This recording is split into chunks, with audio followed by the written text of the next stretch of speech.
Okay, I think we are connected and recording. This is small businesses and nonprofits helping each other in a post-pandemic world. And our speaker today is Maxie Carpenter. And he has helped us out several times with nonprofit programs. And I roped him in to help with small business and nonprofit because he was actually in the business world, I think, longer than in the nonprofit world. But if he wants to elaborate, he can. And I wasted a lot of time dinking around with audio. I'm turning it over to you, Maxie Carpenter. Okay, Kelly, I appreciate that.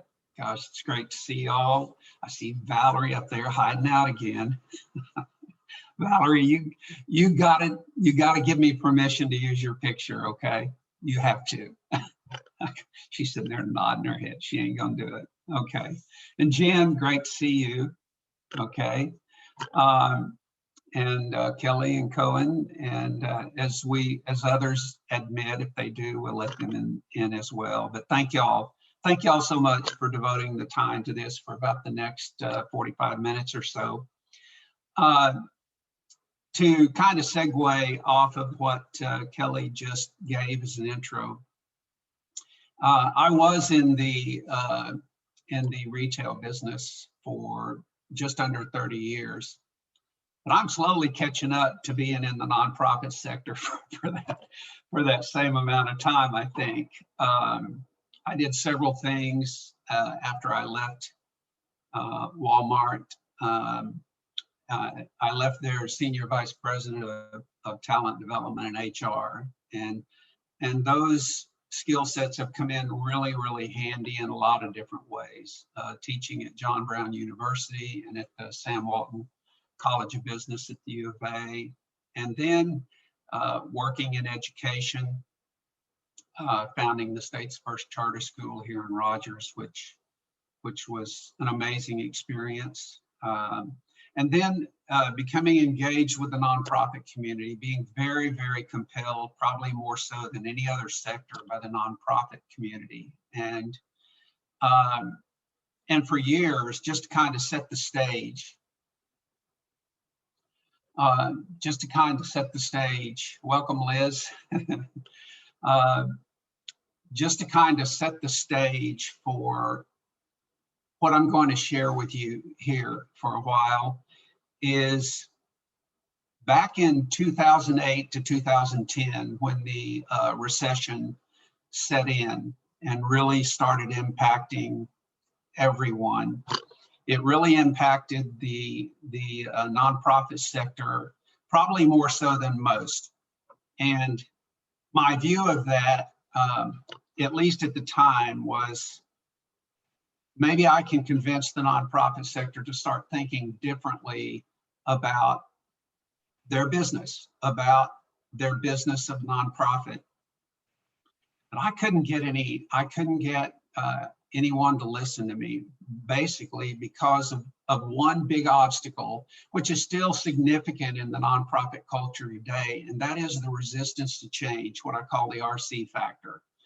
Nonprofits have been operating for a long time under kind of the same mindset and the same processes and the same outreach. And in my view, it was time for them to start thinking differently. And I really couldn't get any traction with that. In fact, quite frankly, I was really charged many, many times with trying to bring too much of a corporate perspective into the nonprofit environment. And so over the past few years since then, I think nonprofits have started seeing slowly but surely that they have to start thinking differently. And that's kind of what I want to share with you today is to think differently, not only about the model of your nonprofit, but also to think differently about how you lead and how you manage the nonprofit. And these are fundamentals that I've really been consistently talking about since 2008. And of course, now the recession occurred back then. And it's really interesting when you look at significant events that have really impacted all of us. They come in 10-year cycles. And it's kind of interesting to me because that aligns with the life cycle of a business model, which is the same, quite honestly, the same for a nonprofit. You have the beginning and then you're accelerating up to the apex, and then you either make the necessary changes at the top to stay at the apex and continue moving forward in your mission, or if you're not making the necessary changes, even with any business, any model, you start going down the other side of the apex until finally you hit bottom. And COVID has changed the entire landscape. It's changed it forever. And I'm going to talk about that a little bit here in a minute as well. But I think the main takeaway from this is, and Kelly, I'm going to deviate a little bit from the topic in terms of how I want everyone that's listening in to think about it, because it's not just what nonprofits can learn from small business, but it's also what small business can learn from nonprofits. And I consider that a mutual endeavor, which you'll see that consistently throughout the next few minutes as I talk you through this. The other thing I want to tell you is that a term I use a lot is, especially with nonprofit leaders or with leaders of any kind, any sector, is to try to stay in the helicopter, meaning try to keep an overview at the most important times in the journey so that you can see everything that's going on, so that you can raise your self-awareness to everything that's going on. And so I'm going to kind of keep us in that helicopter, if you will. And so I'm going to share the screen with you right quick. And share that. And then I'm going to do this.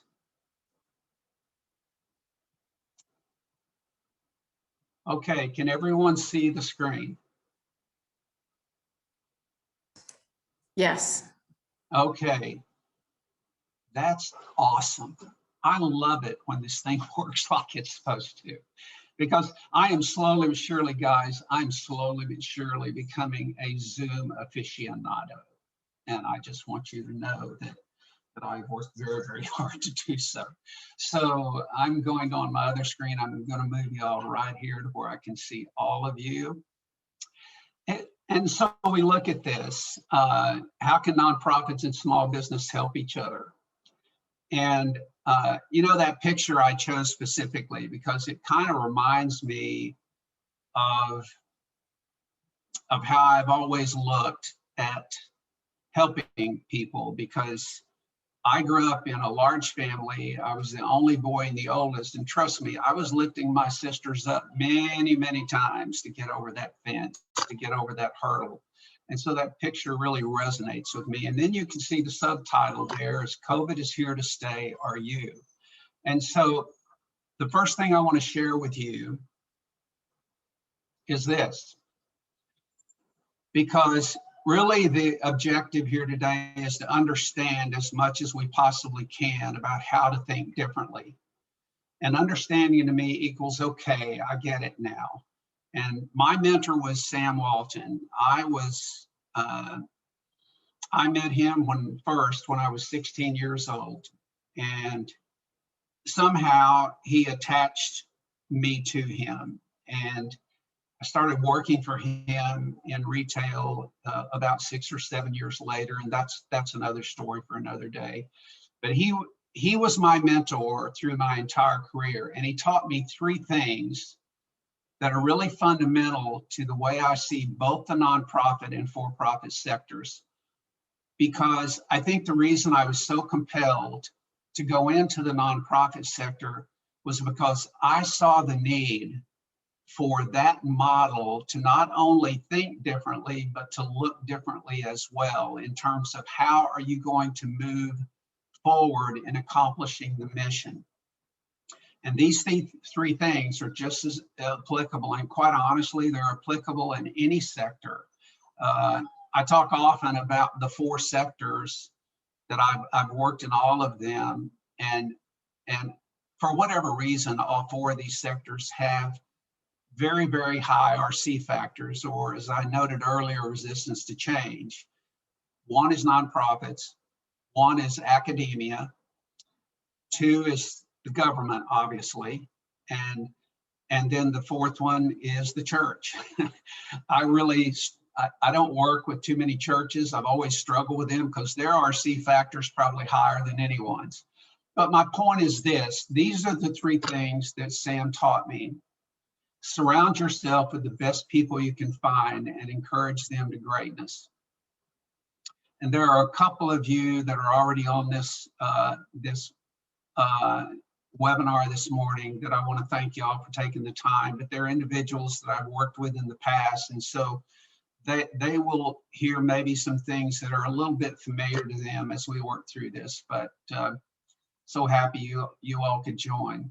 The second thing was to study your competition religiously, harvest their best ideas shamelessly, and then improve on those ideas towards the objective of serving the customer better than anyone else, because that was the mission of Sam when he started the company, was to simply serve the customer better than anyone else. So two takeaways at that point number two is, number one, most nonprofits have never really thought in terms of they're competing for much of anything except trying to find as many people as possible to give them money. And nonprofits are in competition for so much more. And I'll kind of identify a couple of those as we move forward. And then the objective of serving the customer. You're going to hear me talk a lot about looking and thinking about your donors more as customers than as specifically donors. And I'll talk about that shift in just a few minutes as well.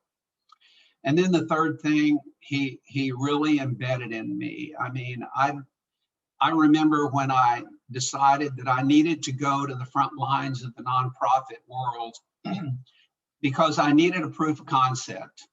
If I'm having a hard time selling something to someone or convincing them or persuading them, the first thing I think, I got to go get a proof of concept. So I went to work for the Samaritan Community Center here in Rogers, which is the largest feeding organization in the state, at least in that specific mission focus that they're in. I worked there for 7 years. I can't even begin to tell you how much I learned about a very, very significant difference in working for a business versus working for a nonprofit. Now, keep in mind, I struggle with the term small business because it's specifically defined. Any small business is defined as having fewer than 500 people work for them. That's not a small business in my view by any stretch. And but this is the one thing that he taught me, is to swim upstream, meaning don't be afraid to change if it advances the mission. I've recognized over time that in the beginning, I was too aggressive in trying to convince nonprofits to change. And what I learned at the Samaritan Community Center, especially in terms of leadership, was simply profound for me, because there's a huge difference between serving a customer when you are surrounded by all the resources you need and all you have to do is pick up the phone. But in the nonprofit world, when you have limited capacity and limited resources, and you are dealing every day with clients who walk in your door, with people who walk in your door looking for one thing, and that's just some hope. They're looking for hope. That was a profound recognition for me. And so working on the front lines with Debbie Rambo there at the Samaritan Community Center, the first few months, we kind of struggled with each other because, and I realized what she was struggling with. And so I went to her and I had lunch with her and I said, look, I want to make a deal with you. If you will just trust me to implement some things that are really different than the way you've looked at them before, if you will just trust me, I just commit to you that it will work. And the second thing I want you to know is I do not want your job. My days of running for office were over when I left the corporate world. My interest right now is only in serving, especially in the nonprofit sector. And so Debbie and I made that deal. And just to give you just a snapshot of what that looked like over the next 7 years, when I joined Debbie, she had a budget of just under $1 million. And when I left, she had a budget of just under $8 million. And it was a direct result of taking the best that the nonprofit sector did, combining it with the best of what I learned in my business career, and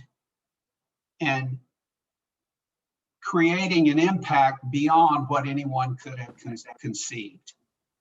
And so these three fundamentals that I'm sharing with you, they are the umbrella over which I'm going to kind of talk through the rest of this presentation with you.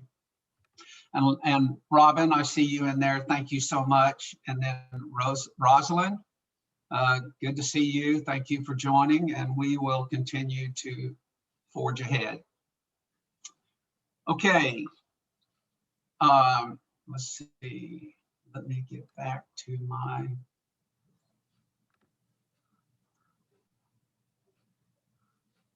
Okay. There we go.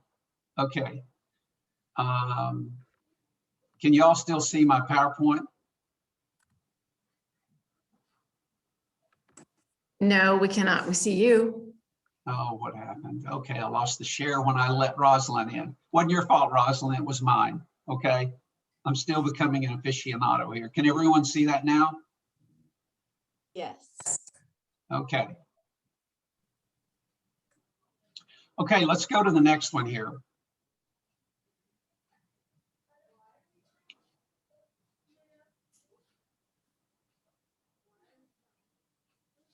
So how are nonprofits and small business similar? Okay, both need to solve a problem and create value. With a nonprofit, the problem is a social need. With small business, it's a customer need. But look at the common theme here. They both have to create value. This is a different mindset for nonprofits in terms of creating value. And I think you'll see, I won't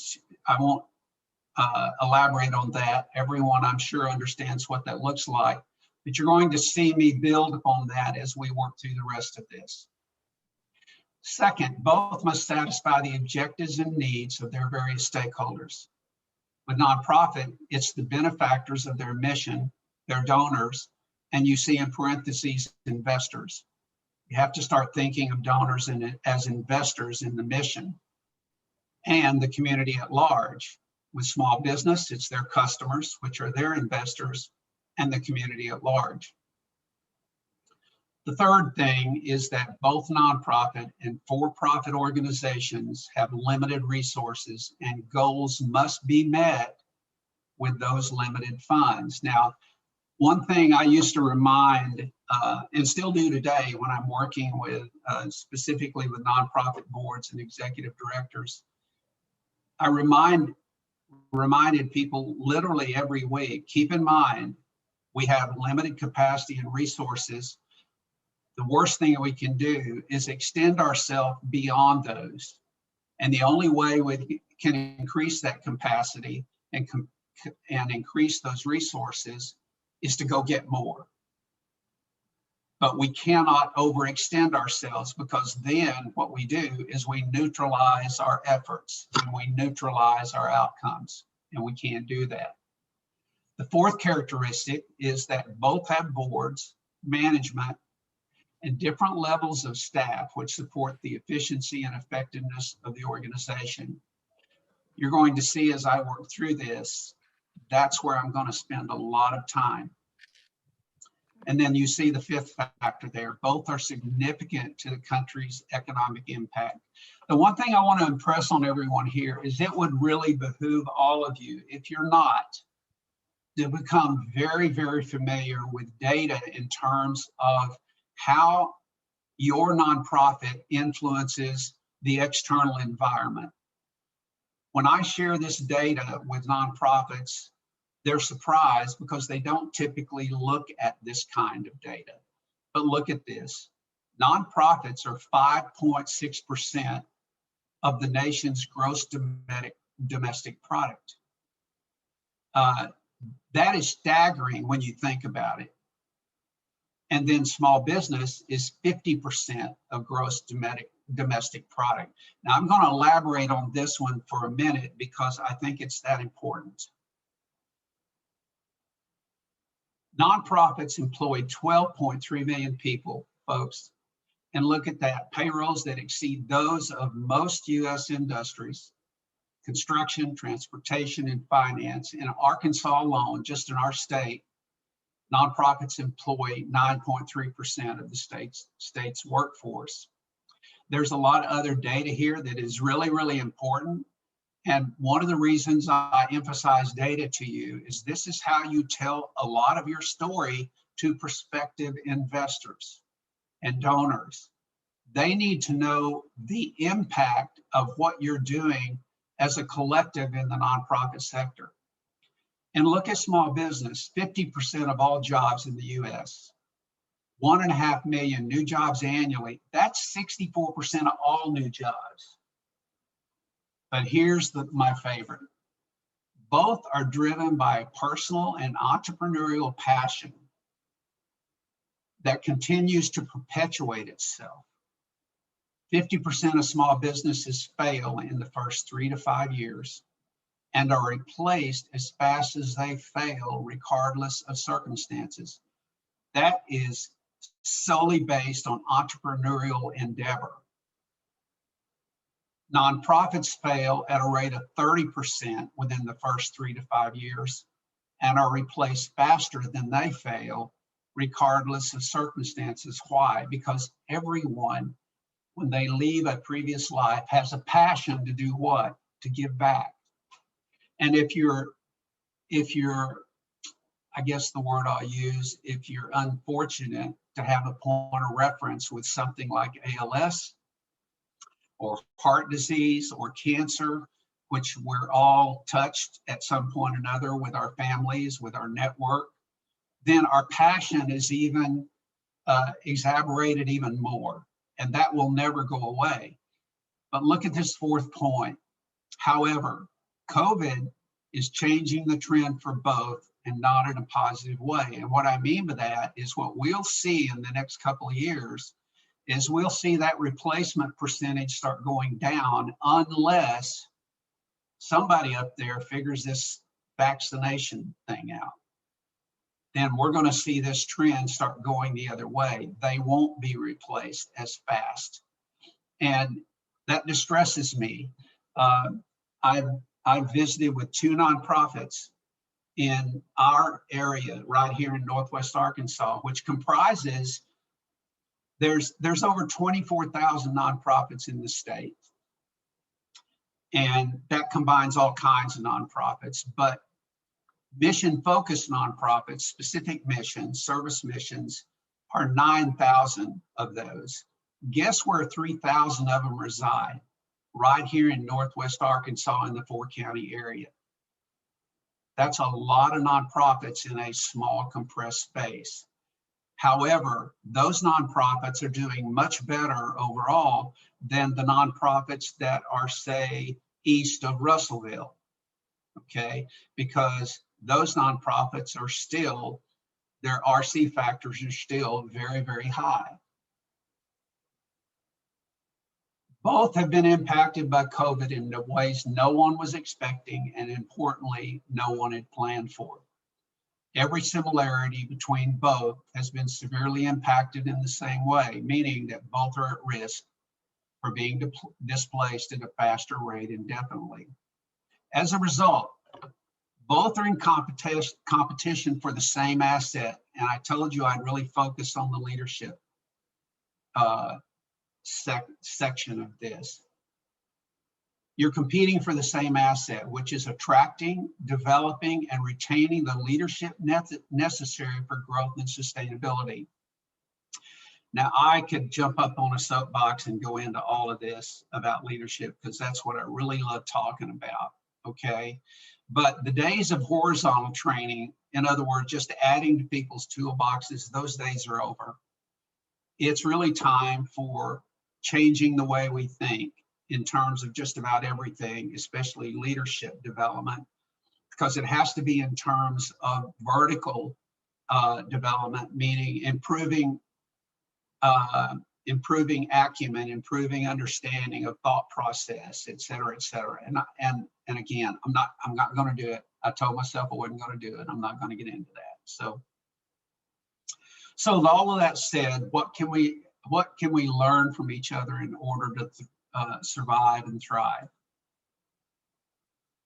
And listen, one thing I should have said on the front end, if anyone has anything to interject at any point, please do. More. I love interaction. I'm used to teaching the classroom, and I hated lecturing. So if anyone wants to jump in with a question or a thought, please feel encouraged to do so. So both can think differently in two ways, with the common goal, reinforcing, of creating value in mind. Both have wisdom from which each can make a greater impact and perform at their most effective. Understanding the ultimate income is really foremost in my mind. For nonprofits, by leading and managing their organizations effectively, the ultimate outcome is a social impact. For small business, it's ultimately an impact on the bottom line. Where small business relies almost exclusively on the customer and provides accordingly, nonprofits can learn how to do the same by treating donors not as givers, but as customers. This has been a really hard concept for nonprofits to really entertain. I've fortunately, with my background in retail, I've been able to kind of help them make sense of that. But inherently, what that requires is thinking differently about how you communicate and interact with your donors as customers. In other words, treating them with the same passion that you do the benefactors of your mission. And I'll talk a little bit more about that as well here in just a second. Both must invest in the development of their people. For nonprofits, that investment needs to be specifically in leadership development with boards and executive directors. And I want you to see the highlights because this is really important to me. More specifically, with boards, it's understanding their role and the difference between governance and managing. Because the reality of the situation, and I've written ad nauseum in the past, and you can go to my website. I keep all my blogs, my podcast, all of that stuff there. But I have written often about boards of directors being the biggest obstacle to nonprofit growth and sustainability. And this is why, because they really don't understand their role.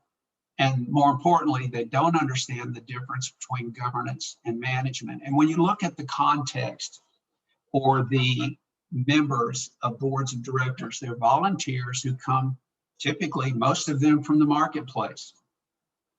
And so they bring what is, unfortunately for me, in my perspective, the dominant leadership style in this country today, especially it manifests itself, especially in crisis, is command and control. Command and control. In other words, we're going to tell you what you do, what you need to do, and you just need to do it. Don't ask us any questions, just do it. That, unfortunately, has been the dominant leadership style. That's what boards of directors bring to the table. They don't even realize it. It's subconscious, but it really blurs the lines, especially for executive directors. And you see the second thing there. It's understanding their role and the difference between managing and leading. They're two very different things. I've had boards really struggle with me when I've been in the room with them by making this statement. Another way of helping you understand what I'm trying to say is that the executive directors drive the bus. You are simply passengers on the bus. And boy, I know that I've had many times look at me like I'm the Antichrist when I say that to boards who have very strong egos on the board, because that's another thing that a lot of boards, I can see some body language on the screen that I'm hitting some buttons there. I can see it. And it's difficult. It's difficult when you have a board that's micromanaging you to such a degree that you simply cannot do the things, not only that you really know you need to do because you're on the front line every day, but take the risks sometimes you'd like to take. And I'm not talking about risks with no plan in place. But these are the two things that I spend a lot of time. I'm working, or at least right now, with a board that's located here in the state. And like a lot of nonprofits, it's been around for 20, 30 years, operating the same way for 20, 30 years, and wanting to change, wanting to accelerate, wanting to sustain, wanting to grow. And it's kind of like when you ask for someone like me to help you, be careful what you ask for, okay? Because one of the things that's clearly going to be talked about is the need for change. And organizations with boards of directors that have been in place where the members have been there for a long time. And commonly what I say is to try to bring some levity, have been there since the earth cooled. And then you have founder syndrome, which is often very, very much of an obstacle. They just can't let go. And then you have the egos, the really dominant egos that want to command and control.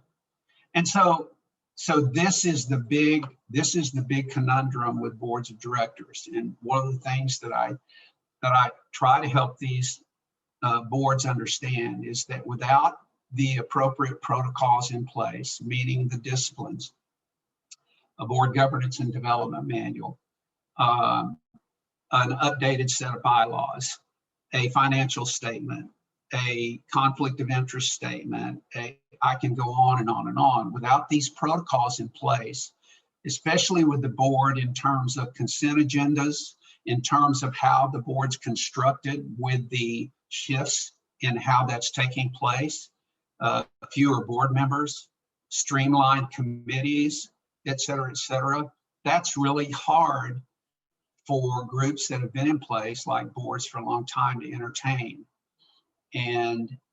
But that is the biggest obstacle.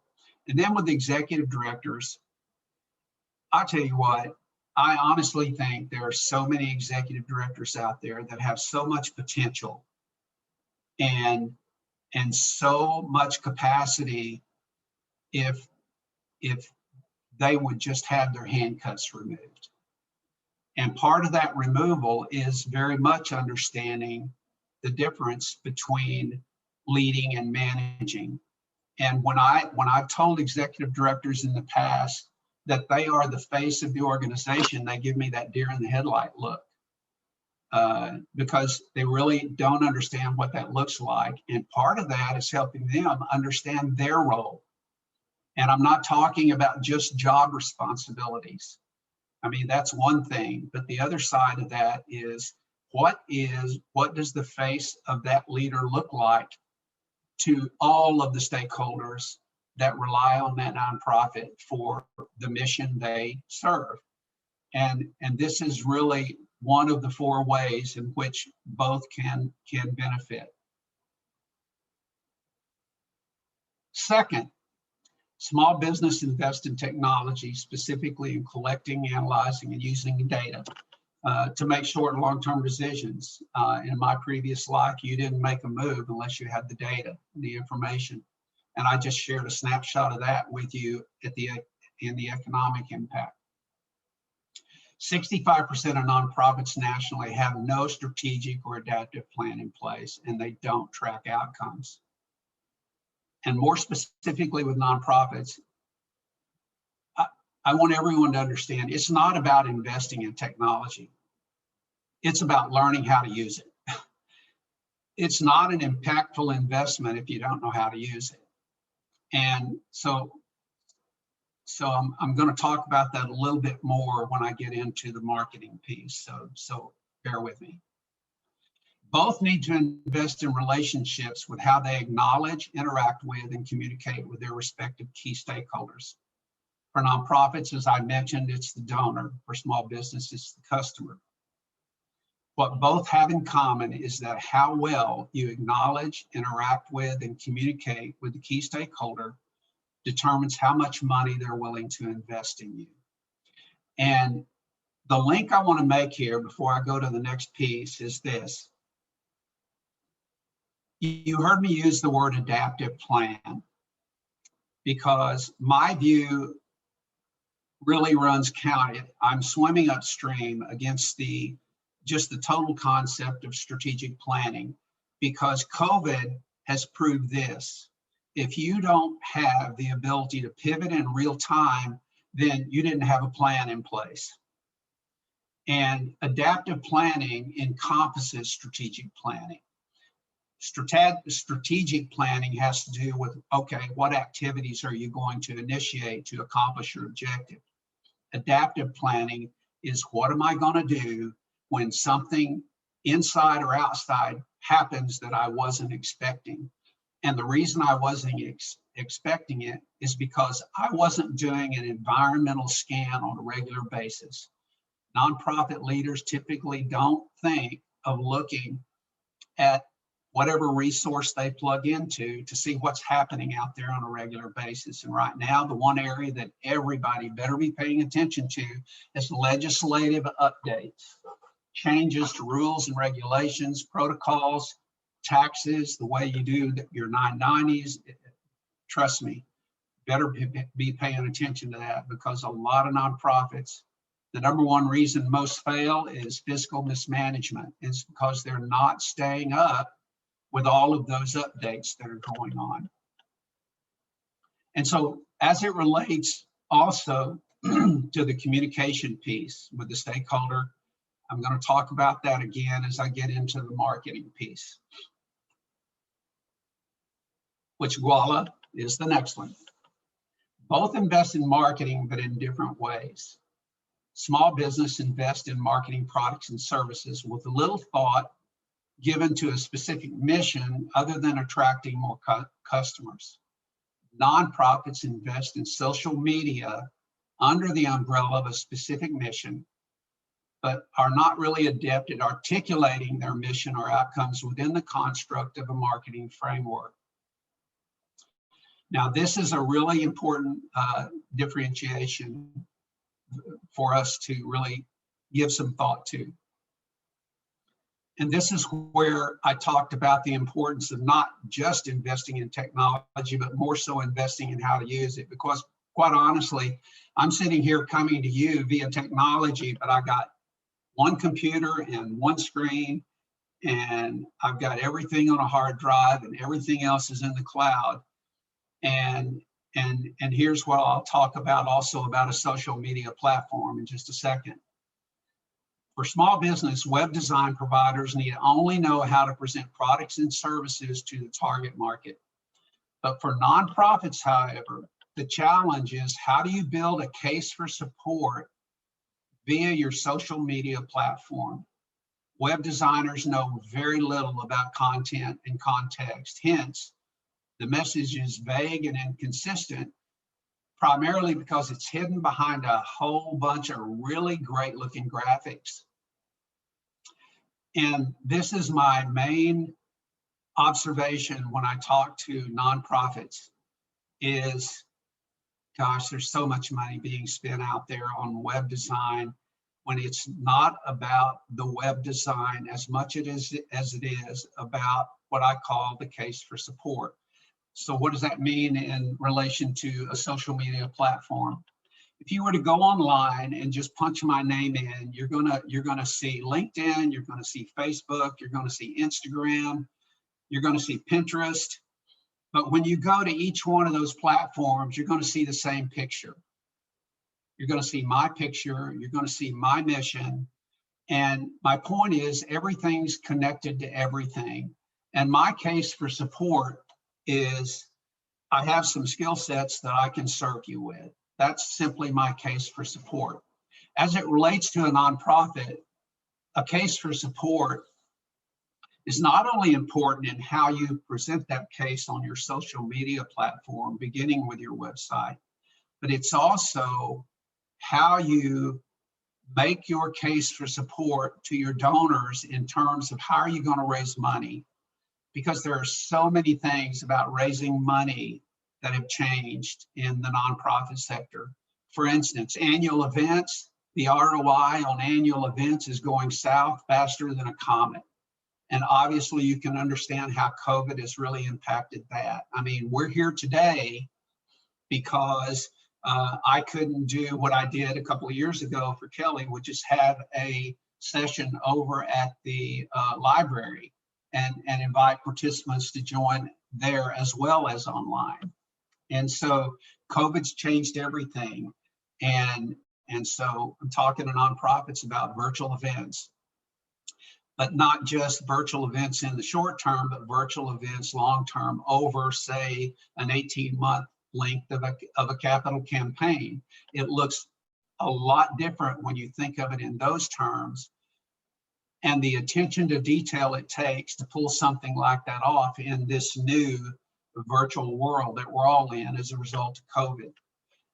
But I don't want to also underestimate what I'm saying about content and context. Most nonprofit websites that I look at have a ton of content on there when it could be very, very much streamlined for impact, all resonating around the 2 or 3 core values that the organization cares about more than anything relative to who their benefactor is. And then second, the mission of the organization that's so impactful, and it's replicated everywhere. It's your footprint. It's replicated on the website, Facebook, Instagram, LinkedIn, wherever it's replicated. That mission is hammered home every chance you get. The hardest thing, I think, for organizations in both sectors, small business and nonprofit right now, is thinking more about COVID than they are about reinforcing the mission of the organization. Because here's what happens when you're in crisis. You start getting bogged down in process. You think that if you do whatever you're doing at the moment in time, you just do that better, you're going to make it. It's not about doing it better. It's about doing it differently and better. It's about thinking about it differently and better. And this is where understanding, I guess the best way for me to say this, a case for support is built on step after step after step. It's the same way with social media, beginning with your website. It's built on step after step after step. And at every step along the way, the mission is reinforced very clearly, very, very impactfully, so that everyone that clicks on that site and clicks on any of those sites, they stay there for a while because they're clearly compelled by the first impact.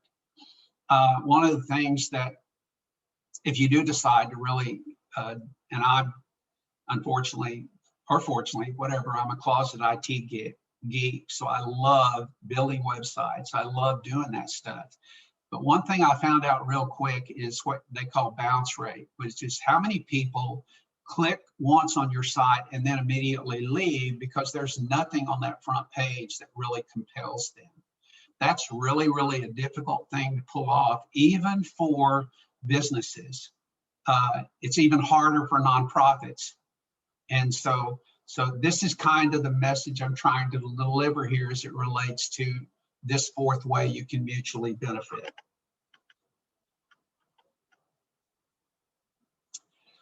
So last but not least, and then I'll open it up for Q&As, I always like to do two things in these presentations. Number one, leave enough time for a Q&A, or really exceed your expectations by giving you some time back that you didn't think you had.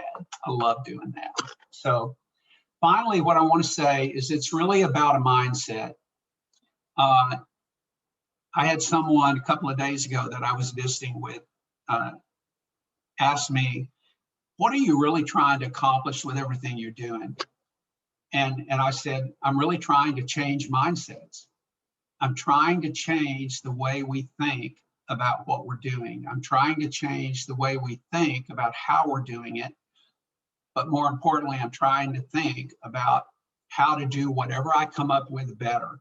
That's really what I'm trying to do. And so this is what is really important to me about a mindset. Stop thinking only about survival.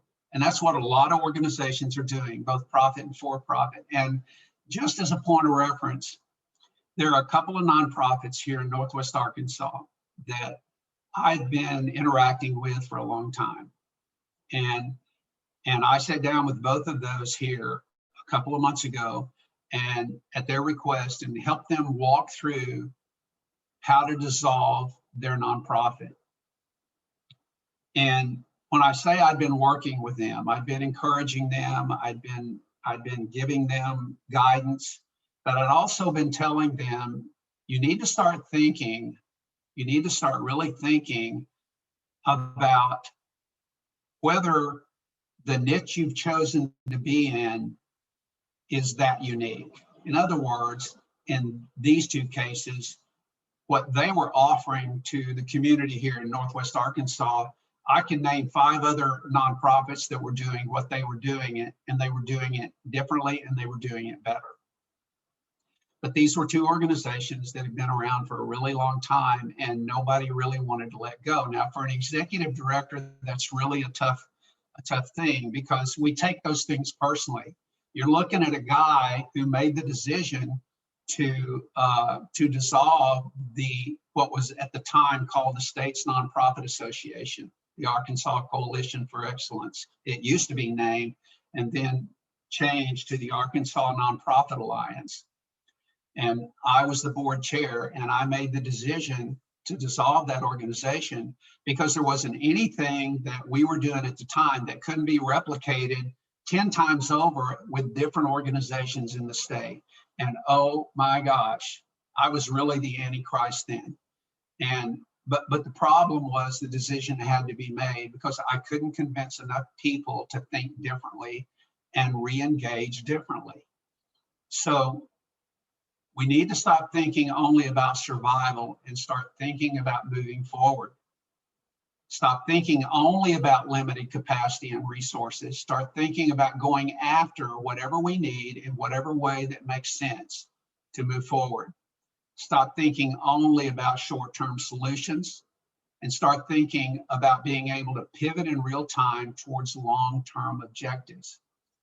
These 3 things are really the beginning of changing a mindset about how anyone in nonprofits has heretofore been thinking about it.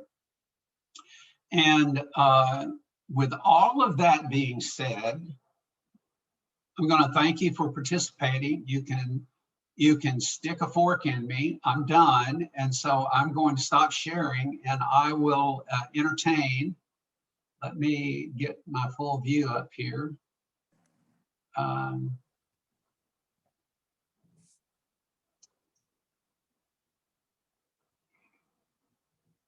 Okay, here we go.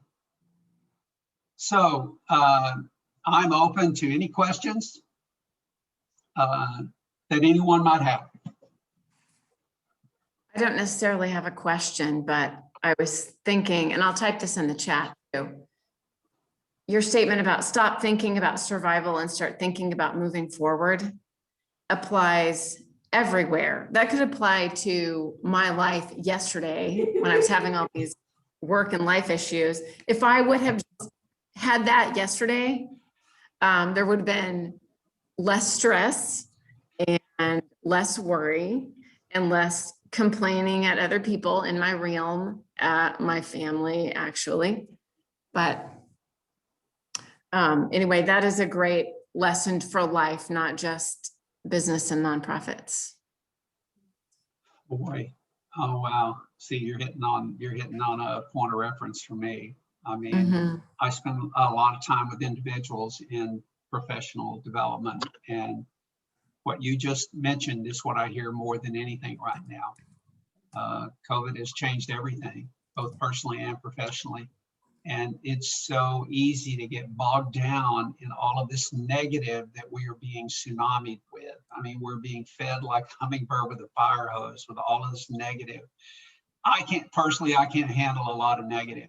Anyone who knows me will tell you, if there's too much negative coming down the funnel, I'm checking out. I just can't handle it. I'm geared to think as positively as I possibly can. And that's a mindset shift. It's a mindset shift in a very difficult time for everyone, probably more difficult than any of us have ever seen. I wanted to tell you, thank you. I thought it was great, and I totally agree with Kelly. My mind, when you were talking about moving forward, stop survival and move forward, that it was like, okay, well, I need to do that just in life in general. But could we get a copy of your PowerPoint? Are we going to get a copy of that? Okay. Absolutely. You send me a request to Maxie at maxiecarpenter.com, and I have no pride of authorship. I'm not a proprietor guy. I will send it right to you. Okay, Maxie at maxiecarpenter.com. Correct. Okay. Okay, thank you so much. Oh, the blessing's mine. Absolutely. Maxie, considering that really does hit home for so many people, this just, I'm trying to get through the day, this anxiety, this survival, and all of us really seeming like we're nodding and agreeing that this is indeed what needs to happen. Do you have some broad stroke suggestions to help jumpstart that goal, to shift from survival to moving forward, to focus on? I do. I do. And Jen knows I do. I'm a real believer in having a filter in place that helps me do two things: learn how to say yes versus learn how to say no. And that filter is comprised of three things that I have to have if I'm going to interact with someone, or if I'm going to participate in an activity that I'm being asked to participate in. Number one, it's got to be simple. I am, as far past I am as for running for office, I am way past complex. If you'll notice in the presentation, I didn't provide y'all a whole page full of links and a whole page full of resources and all this stuff. I kept you in the helicopter because, frankly, you can Google anything you want and find whatever it is you want to find. And my point is, I stay away from complex. If someone's wanting me to do something and they can't really explain it to me in the simplest of terms, then what that means to me is I can't turn around and share that message with anyone else. It's just got to be simple. So that helps me say no to complex. The second thing that I have to have is relevance. It's got to matter. The example I gave you of, and I get a lot of requests from individuals who want to start nonprofits, and I say no to them more than I say yes, because what they want to do, I can, off the top of my head, tell them where it's being replicated, and that they need to kind of change their direction.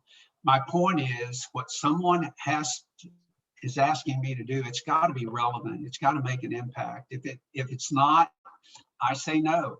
And then the third thing is this: it's got to be compelling. I've got to be able to be so compelled that I want to immediately turn around and share that with everyone. But here's the kicker: that filter is in place for me more so with people than it is with activities. And it's in place more so with negative people. And you're looking at a person who used to be a people pleaser out the max, to my demise more times than I can count. And I've learned over the last 10 or 12 years, saying no, the really best leaders, the elite leaders that really stand out from the best, they say no a whole lot more often than they say yes, because they recognize those three things. They recognize the difference between what's going to complicate my ability to do stuff. And it applies personally too. Kelly, I see you nodding your head. How many times yesterday when you were having that kind of day did you want to say no? Just no. Just leave me alone. No. And we all have I'm sorry, go ahead, Kelly. Oh, no, there are a few things people never think about. Well, maybe, I'm sure they do, but we think about what is going to drain me professionally, you know, what is going to drain me at work, but you also have to think about what is going to drain you personally, even some little things, and sap your energy. People that you're dealing with, old business that you have put off and you maybe should just forget about it. A lot of the drainers, so to speak, come from personal, and it flows into your workplace. And you think about, you know, I just need to be more organized at work, and that would solve all my problems. But a lot of it is home life too. I mean, you need to be just as efficient at home with your social circle and home life as you are at work. And if that means, you know, shutting some things off, COVID helped do that actually. Shutting some things off, you know, that's just as important. Or shutting some people. Listen, you bet. You nailed it. You know, I think the hardest thing to do, and I'll give you a perfect example. I love giving real-time examples, but one of my sisters, my oldest one, I love her. I love my sister. I love her dearly. But I say no to her all the time because God love her, she drains me. It's like everything I pour in to that blackness, nothing comes back except negative. I can't do it. And oh my gosh, you would have loved to have been a fly on the wall the day I sat down and told her this. The day I finally sat down and told her this. And boy, I was persona non grata for a really long time. Okay. And we're back now, but we're definitely on the same page. She understands that I'm just not going to have it. I'm not. So to your point, we all have people like that in our lives. We have people that we love, people that we want to do all we can for, but the reality is most of those, honestly, we can't. I've given a whole lot more advice that has never been taken than advice I've given that has been taken. I think that's probably true for all of us. I wanted to ask you what you thought about certain small businesses, and some I know had just opened up when the pandemic struck. Some of them just shuttered their business for the moment. Like, I'm not going to waste rent and electricity. Oh, they might have to still pay rent if they want to keep their building, but you know, they took operating costs and stay afloat. A lot of them just shuttered their business temporarily, but this lasted so long. I know some had to come out and try every other way in the world to serve the public. What do you think about businesses ever shutting down temporarily? Should they ever shut down or put things on hold, or should they always keep trying to serve the public, even if the cost is putting them out of business, possibly? I would answer that with three perspectives. Number one, most of those businesses that shut down may not have had to if they'd have been more educated to where financial resources were available for them that they would have never had to pay back. I mean, trust me, there are a lot of businesses out there that because, and I'm talking about nonprofits as well here, because they didn't know how to use that computer to go online and find those resources, were never keeping up with financial updates, were never keeping up with legislative updates. I mean,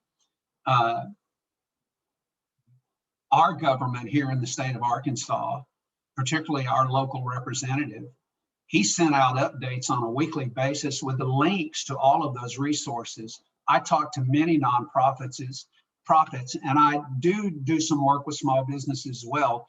Almost none of them looked at that email. You know why? Oh, those political guys, they always send out all this crap. In other words, they got this opinion and perspective. Well, you know something, that's not thinking differently. And so that's one perspective I have, is a lot of them could have made it without shutting down by at least getting some financial support they wouldn't have had to pay back. The second perspective I have is it depends on the niche. I mean, I have a friend who has a roofing and repair business, okay? And he has expanded his business despite COVID, because he's offering a service that, because of the weather ups and downs we've had, he is never out of demand. People are going to get their roofs fixed, but they're not going to replace the whole roof. They're just going to get it fixed. He's got a business niche. I remember when he brought that plan to me 10 years ago, and I looked at it, I said, you've got a niche that no one else in the state is in, because everybody else that was doing roofs, they were replacing the roofs. They were collaborating with the insurance companies to replace the roofs. What they're doing, what this gentleman is doing, is he's just fixing roofs. And he's got more business than he can say grace over. So for him, my second perspective is having a niche that really will survive no matter what. And then the third perspective I have is this. Everything comes down to the money. You either have it or you don't. And if you don't, especially as you mentioned, Kelly, for new businesses that just opened up and then COVID hit, that would have been the better decision if they weren't in that unique a niche where their business traffic didn't disappear. It would be very strategic to close it down temporarily and then wait until whatever's going to happen is going to happen. Those are my three perspectives. But honestly, when you're in crisis, it's really hard to think through all of that. It really is. And I think there's someone in the chat that said, yes, Kelly said there was some late COVID relief or some safe COVID relief for small business early on, but it was quickly depleted. Yes, exactly. And quickly depleted by those who were astute enough to go get it really quick. Because quite frankly, there's always, I'm sorry. So I was unmuted. I was going to say the lesson there is to check, like you told us earlier, check the government every day, check the environmental news scan every day. Absolutely. Those are my three perspectives on that. The environmental scan was another buzz phrase I underlined in my furious note taking. I've got to get those PowerPoints fast, but I can't write that fast.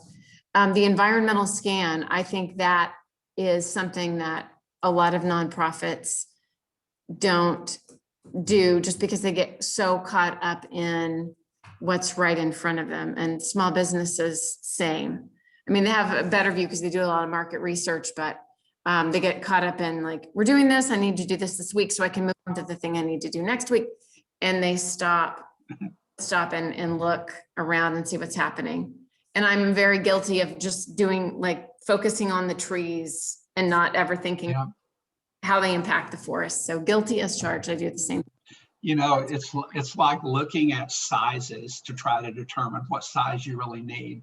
And the way I described it one time in my quote unquote Northeast Arkansas humor that I was born and raised in is you got four sizes. You've got small, medium, large, and then the fourth size is Martha, get the elephant gun. I think I see one coming.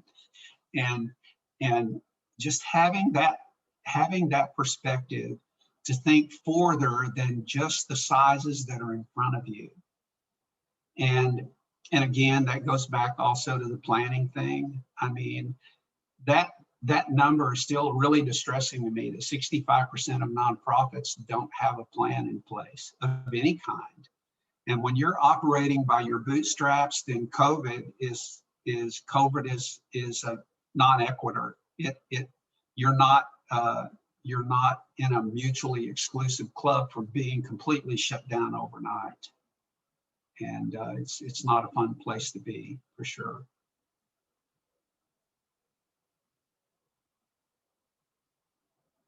Anybody else? Of course, everybody's muted right now. I don't know if you can unmute everybody on your end. I'll real quickly say something. I'm in the education sector and environmental education, and I'll say that for anyone who relies almost entire, or for nonprofits that rely on school systems, which a lot of us do, and serve the school systems in really unique ways, some of those lessons didn't really work for us because school systems shut down in a way that we never could have expected or planned for. There you go.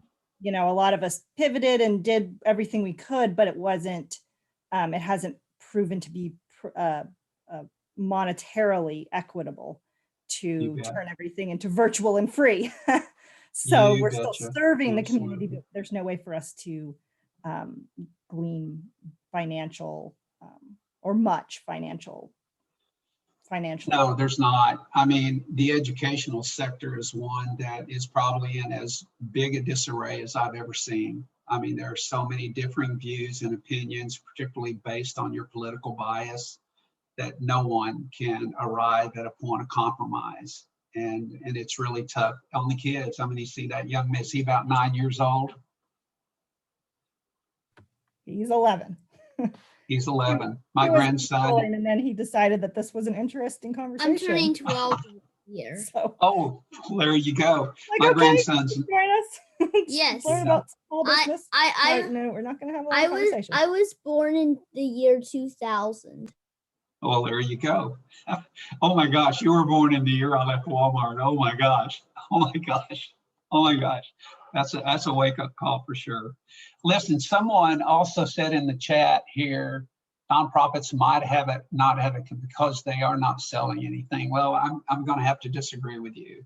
You are selling something. You're selling an outcome. And again, here's where I just really encourage you to think differently. It's around that. How are you building a case for support that includes outcomes that are just so impactful? That's what you're selling, is an outcome. And most nonprofits have a real hard time articulating those outcomes. And it goes back to all the other factors I talked about in the way you think things through, the way the protocols you put in place, the different way you do social media, et cetera, et cetera, et cetera. Because every time you're out there, you're selling something. You're either selling an outcome, you're selling a story, a testimony. I tell you, nonprofits do not use testimonies to the level they need to. And when I think about the educational sector, you don't know, Rosalind, how many times I've thought to myself, you know, if they really want to move the needle, why don't they start putting real life stories of kids out there that are being irrevocably hurt by the way this is being approached. I think that every time I see something going on out there, and Lord, there's so much going on out there, you can't say grace over all of it. But anyway, yeah. Anyone else?